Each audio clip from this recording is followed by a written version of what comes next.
দেখো, তোমরা যারা সায়েন্স স্টুডেন্ট আছো, তোমার চ্যাপ্টার ওয়াইজ টাইপ এবং ফর্মুলা, তোমাদের যেহেতু অনেক সূত্র রয়েছে এবং চ্যাপ্টার ওয়াইজ তোমাদের চ্যাপ্টার ওয়াইজ প্রশ্নগুলো আসে, যার কারণে যদি চ্যাপ্টার ওয়াইজ পড়ে ফেলো এবং ফর্মুলা যদি ক্লিয়ার হয়ে থাকে, তাহলে তোমাদের আশা করি যে প্রশ্নে আসুক তোমাদের এখানে কোনো প্রবলেম হবে না।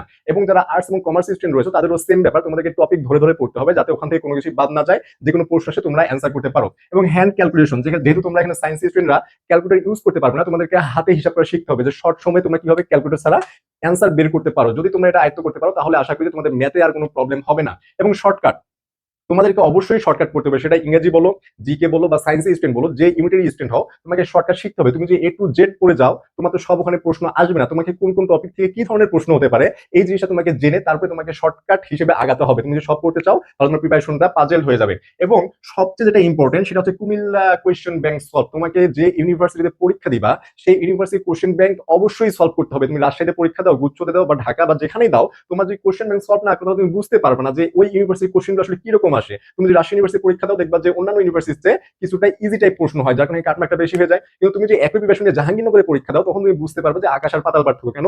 জাহাঙ্গীরনগর ইউনিভার্সিটি কোশ্চেনটা অনেকটা হার্ড টাইপ হয়, কিন্তু তুমি যে কোশ্চেন ব্যাংক সলভ করে থাকো তখন তোমার কাছে হার্ড মনে হবে না, কারণ তুমি এরকম কোশ্চেন 10টা 20টা বা 30টা সলভ করে আসো, যার কারণে তোমার একটা আইডিয়া হয়ে গেছে। যার কারণে সবচেয়ে বেশি ইম্পর্টেন্ট হচ্ছে কোশ্চেন ব্যাংক সলভ করতে হবে। কোশ্চেন ব্যাংক সলভের কোনো বিকল্প নাই। তুমি যে ইউনিটের স্টুডেন্ট হও অবশ্যই কোশ্চেন ব্যাংক সলভ করবা। এবং কোশ্চেন ব্যাংকের যে প্রশ্নগুলোর নিচে সমাধানের নিচে যে আরো যে প্রশ্ন দেওয়া থাকে 4টা বা 5টা করে, সেই প্রশ্নগুলো অবশ্যই পড়তে হবে। দেখবা যে এখানে তোমার 20 থেকে 30% কমন পেয়ে যাচ্ছে যদি ভাগ্য ভালো থাকে, যার কারণে তুমি কোশ্চেন ব্যাংক অবশ্যই সলভ করবা।